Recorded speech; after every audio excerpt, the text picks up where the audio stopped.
ગોંડલમાં પધાર્યા છે પ્રભુ.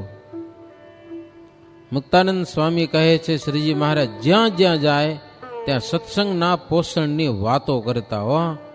ભક્તજનોને અંતર્વૃત્તિ કરાવતા મહારાજ. અંતર્વૃત્તિ.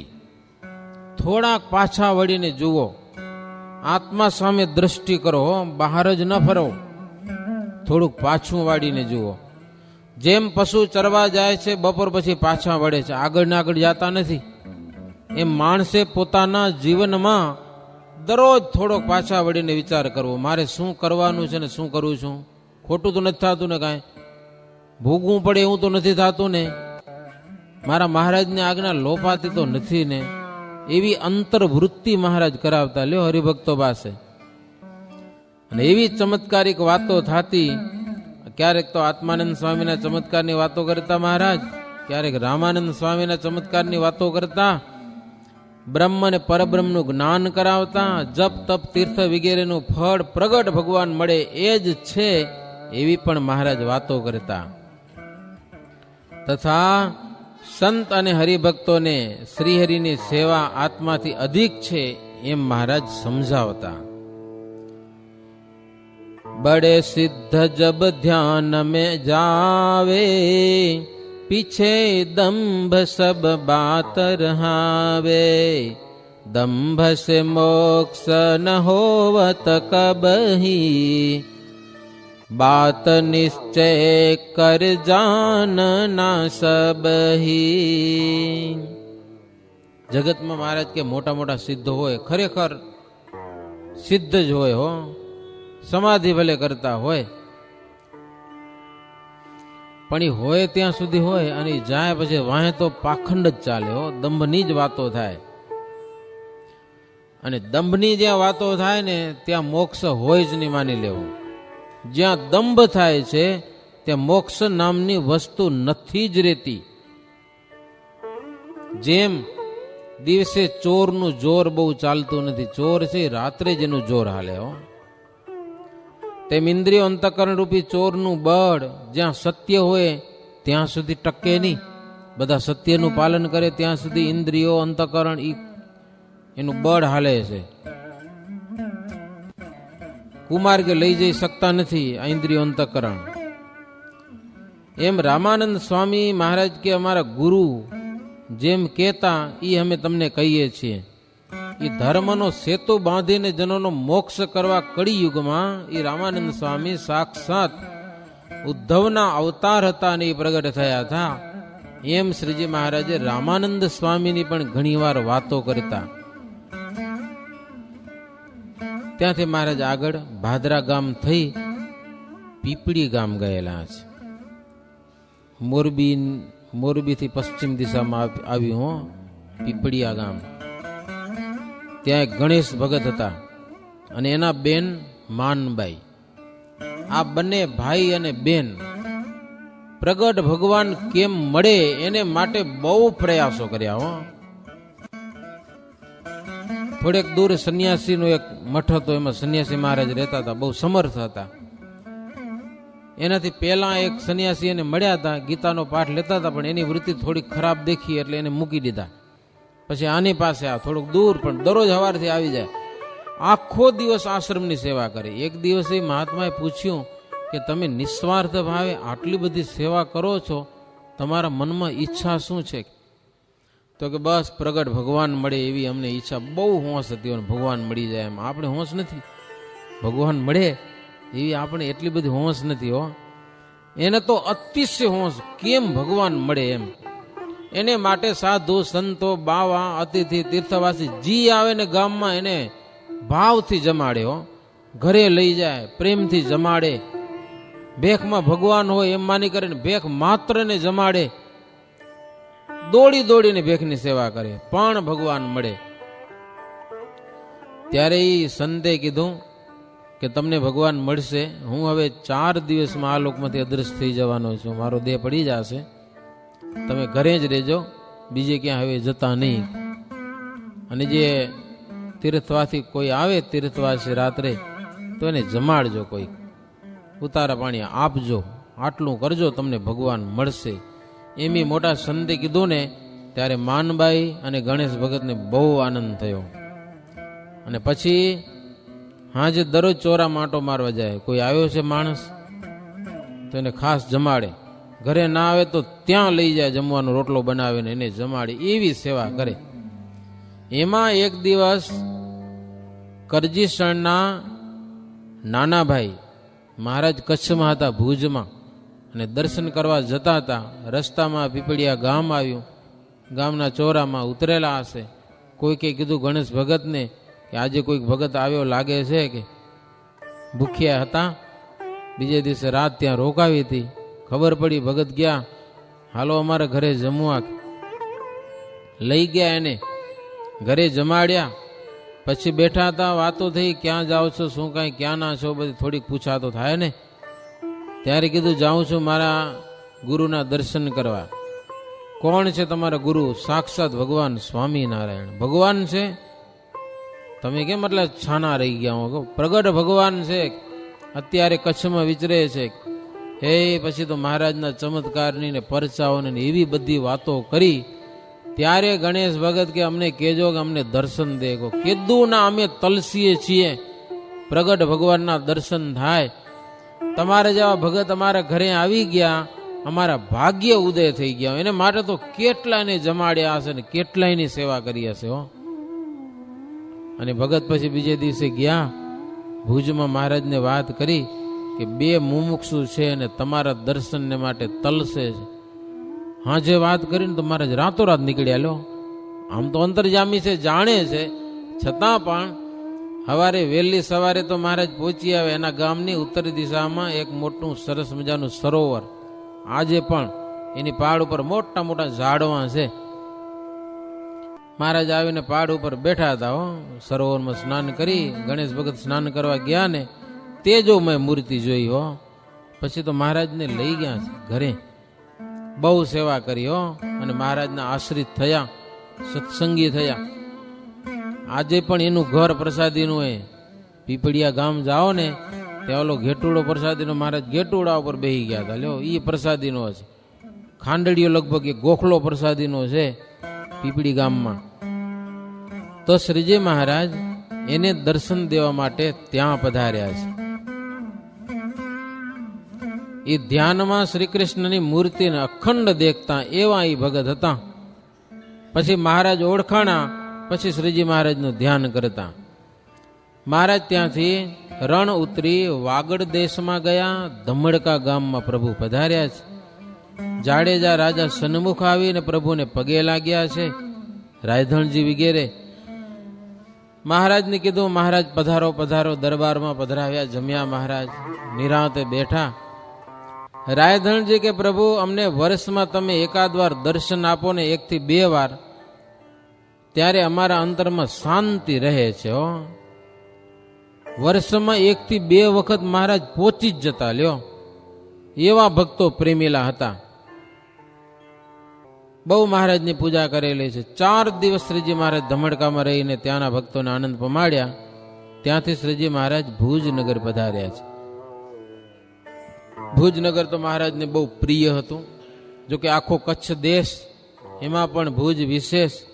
રણ કહેવાય ભુજનું, મેન મથક. ભુજનો રાજા, ભુજના રાજાના કારભારીઓ બધા સત્સંગી, મહારાજને બહુ સેવે પૂજે.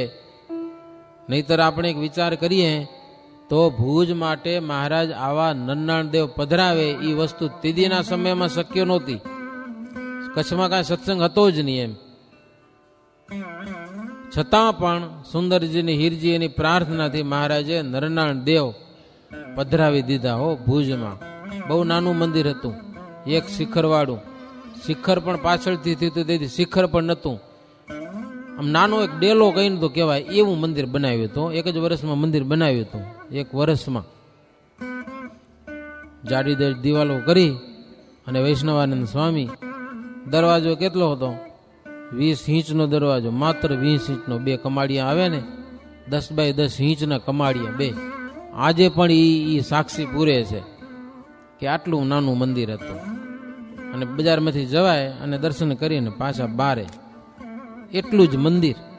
અત્યારે પ્રસાદીના મંદિરમાં જે ચોકમાં છત્રી છે એની આગળ કૂવો છે, એ કૂવો ખાસ નન્નાળદેવનો.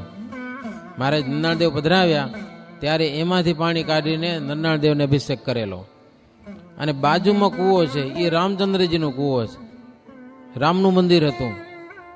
એ રામ પછી હવે નવા મંદિરમાં આવી ગયા. હો, રામ આપણે વેચાતા લઈ લીધા, સમજે ને, આખું મંદિર વેચાતું લઈ લીધું, વેચાતું. કારણ કે બજારમાંથી પછી બાયું દર્શન કરવા આવે અને પછી હવરું નહોતું. તેદીના સમયમાં શ્રીજી મહારાજે ગઢપુરથી કાગળ લખ્યો હતો કે રામ મંદિર વેચાતું લઈ લેજો, કે હો પૈસા ભરીને પણ. વચ્ચે કે બૈરા આવે એ ઠીક નહીં મહારાજ કે. હો, કારણ કે ચારે બાજુ મંદિરનો જમીન ધીરે ધીરે વધતી ગઈ અને આ વચ્ચે આવી જશે મહારાજ કે. એટલે વેચાતા લીધેલા રામ છે આપણે. આમ તો આપણા ભાગમાં રામ છે જ નહીં, આમ જોવા જઈએ તો. પણ એ ખાસ મંદિર લઈ લીધેલું. મહારાજે પણ એની પૂજા કરેલી છે, રામચંદ્રજી ભગવાનની પ્રસાદીની એ મૂર્તિઓ છે. એટલે શ્રીજી મહારાજ ભક્તજનો બહુ પ્રેમ રાખતા, એને કારણે ભુજમાં નન્નાળદેવ પધરાવી દીધા. ભુજમાં આવ્યા છે શ્રીજી મહારાજ. ભીમ એકાદશીનો મહોત્સવ કર્યો. એ પ્રસંગે કચ્છના તમામ ગામડાના ભક્તજનો બધા આવ્યા છે, પૂજનનો લાભ લીધો. પછી તો વિનંતી કરી ભક્તજનો કે મહારાજ અમારે ગામ પધારો. પછી મહારાજ ગામો ગામ ગયા છે ને ઘરો ઘર પધરામણીઓ કરીએ છે. બધા ભક્તજનોને રાજી કરેલા છે. એટલે લગભગ તો 7 વર્ષ સુધી વર્ષમાં 1 અથવા તો 2 વાર શ્રીજી મહારાજ કચ્છમાં આવીને આંટો મારી જતા. હો, સ્વામી કે મહારાજ કેટલી વખત કચ્છમાં આવેલા, કેટલી વખતના ચરિત્રો લખીએ કયો. પણ છતાં આંટો મારવા આવ્યા. એ રૂટમાં તો લઈ લીધેલું, મૂક્યું નથી. આ વખતે શ્રીજી મહારાજ બસ ધમડકા ગયા, ભુજમાં ભીમ એકાદશી કરી, ગામડામાં ભક્તજનોને દર્શન દઈ અને માંડવી આવ્યા. માંડવીથી મહારાજ આમ નીકળી ગયા જોડિયા બંદર. માંડવીથી વાણમાં બેને જોડિયા હાલ્યા ગયા. લ્યો, તે દિવસે વાણ ચાલતા હતા. હો, વળી મહારાજ હાલાર દેશમાં ગયા, ગામો ગામમાં ફર્યા. હો, સોરઠ દેશમાં, જુનાગઢમાં આવીને રહ્યા રાત. પ્રભુ પીપલાણા, આખા, કેટલું લખવું મહારાજના ચરિત્રોમાં. આખા ગામના ભક્તજનો એવા બધા પ્રેમી કે મહારાજ આવ્યા એટલે દહીં દૂધની રેલમ છે. લો, સંતોને એવા પીરસે દૂધ દહીં ખૂબ જમાડ્યા. ભેંસુના દૂધ બહુ થતા. અને શ્રીજી મહારાજ વખાણ કરતા કે આખા ગામ જેવું દહીં ક્યાંય જોવા ન મળે. લ્યો, એવું મીઠું મજાનું, માત્ર દહીં મળી જાય ને બીજું કઈ ખાવા ના ખપે. લ્યો, એવા વખાણ કરે એટલે ભક્તજનોને મજા બહુ આવે, વધારે સેવા કરે. વખાણ કરવામાં ફાયદો છે. હો, જેટલી નિંદા થાય છે ને એકબીજાની એટલું નુકસાન છે. સંપ્રદાયને નુકસાન છે, સંપ્રદાયને. 25 વર્ષ પહેલા એકવાર લંડનમાં તેજેન્દ્ર પ્રસાદજી મહારાજે પ્રશ્ન પૂછેલો સંતોને, ઉતારે બેઠા હતા. એ કે બીજા સંપ્રદાય વાળા છે એ દિન પ્રતિદિન વધતા જ જાય છે, વધતા જાય છે, ને આપણું કેમ વધતું નથી કે. લ્યો, ત્યારે સંતે બહુ સરસ જવાબ દીધો બાપજીને. સમજા કે નહીં? હજી યાદ કરતા હશે કદાચ. એ કે બીજી જગ્યાએ તમે જ્યાં જુઓ ને ત્યાં હરિભક્તો સંતોના વખાણ કરે, સંતો હરિભક્તોના વખાણ કરે. વખાણ સિવાય બીજી વાત જ નહીં કરવાની. અને આપણામાં એકબીજાની નિંદા જ કરે બધા. લ્યો, આમ કરે ને આમ કરે ને. નિંદા કરવાથી વધશે નહીં. હો, વધશે નહીં. આચાર્ય મહારાજ કે વાત સાચી છે કે. ઘણી વાર સાધુ આચાર્ય નિંદા કરતા હોય, આચાર્ય ઘણી વાર સાધુ નિંદા કરતા હોય ને હાલે આ જાહેરમાં ક્યારેક માથાકૂટ કરતા હોય. અરે ઠાકોરજી સહન ન કરે, સહન. હો, ભગવાન સહન ન કરે. જાહેરમાં કોઈ મહાપુરુષોની નિંદા કરાય જ નહીં, નિષેધ છે. પ્રશંસા કરો, નિંદા તો કોઈની નહીં. તમને ખબર હોય તો, હવે તો જો કે નહીં હોય, તમે પૈસા વાળા થઈ જાવ એટલે હવે લગભગ તકલીફ હશે નહીં. કોકને હશે કદાચ, કોકને, બહુ ને નહીં. આગળના જમાનામાં ઘરના માણસો ઘરડા થઈ જાય ને, ઘરડા સેવા બહુ ન થતી, ખબર હે ને. અપમાન કરે, પછી અપમાન. ધંધો કાંઈ કરે નહીં, લવરી વધી ગઈ હોય, જીતી બોલે, ઘરના માણસોને સહન થાય નહીં, બુઢાને પછી હેરાન કરે. હો, હેરાન. અને બુઢો પાછો એવું હોય જમાનાનો ખાધેલો, તે જેમને તેમ બોલ્યા જ કરે પાછું. હો, ગમે એને ગમે તેમ બોલ્યા કરે. એટલે પછી માણસોને ખીજ ચડે. એક તો ઘરમાં પણ દરવાજાની બાજુમાં ડેલા બનાવ્યા હોય, એ રાખી દે બુઢાઓને, સેવા ન કરે, હેરાન કરે. જમદનમાં સ્વામી બહુ લખ્યું હોય, ઘંટો બાંધી દે, ભૂખ લાગે ત્યારે ઘંટ વગાડવો ને વળી કોઈ ઘંટ છોડી જાય, ઘણું બધું લખાણું છે. હો, ત્યારે સંતો શીખવાડે. એવા ડોહા હોય ને બીજાને હેરાન થતા હોય ઘરમાં, ત્યારે શું શીખવાડે સંતો? બાપાને કે જો બાપા તમારે સુખેથી રોટલો ખાવો હોય ને તો શું કરવાનું? ઘરમાં વખાણ કરવાના.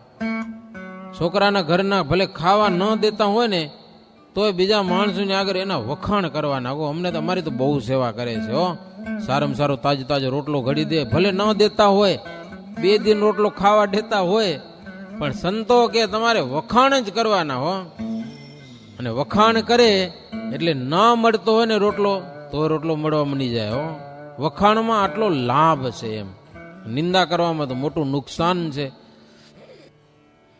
શ્રીજી મહારાજ આખા ગામના ભક્તજનોને કે આખા ગામમાં જેવું દહીં છે ને એવું બીજે ક્યાંય નહીં, અને વડ પાનડ ગામ જેવું ઘી છે એવું ઘી બીજે ક્યાંય મળે નહીં. એ દેશના જમીનના એવા ગુણ હોય છે. ઘાસ એવું મીઠું થાય છે. પશુ એ ઘાસ ખાય અને એનું દૂધ થાય ને, એની તમે છાશ બનાવો ને તો તમને એમ લાગે કે મેં સાકર નાખીએ શું, એક એવી મીઠી લાગે. કારણ કે એ દેશના એ જમીનના ગુણ છે, ઘાસમાં આવે છે ને ઘાસને કારણે દૂધ થાય છે, અને એ દૂધમાં જે મીઠાશ આવે છે ને એ જુદી આવે છે. બાકી તો દવા નાખીને બધું પકાવેલું હોય, એ પશુ ખાતા હોય, એમાંથી જે દૂધ થાય એ દૂધની અસર તો દવાની આવ્યા વિના રેજ નહીં ને, ગમે તેમ કરીને આવવાનું જ હોય. અને ઓલું તો આપોઆપ થયેલું હોય એમને એમ શુદ્ધ જમીનમાં શુદ્ધ ઘાસ થયેલું હોય ચારો, અને એ પશુ ખાતા હોય. એના જે દૂધની જે મજા હોય છે ને, અમને ક્યાંક ક્યાંક અનુભવ થાય. અમુક દેશમાં જઈએ ત્યારે દૂધમાં ને છાશમાં ફરક પડી જાય. હો, ઘણો બધો ડિફરન્સ લાગે, ઘણો બધો. મહારાજ બહુ પ્રશંસા કરેલી છે અહીંયા કને. હરિભક્તજનોને પ્રસન્ન કરવા શ્રીજી મહારાજ આવું બોલતા. બાકી તો હરિભગતનો ભાવ જોઈને સત્સંગમાં શ્રીજી મહારાજ ફરતા. દુર્જનો ગમે તેમ બોલતા, પણ શ્રીહરિ કહેતા કે અમારી પ્રકૃતિ એવી છે કે ભાવ વિના ક્યાંય ટકીએ નહીં. હો, જ્યાં ભાવ ન હોય ને ત્યાં અમને રહેવાની મજા પણ આવતી નથી.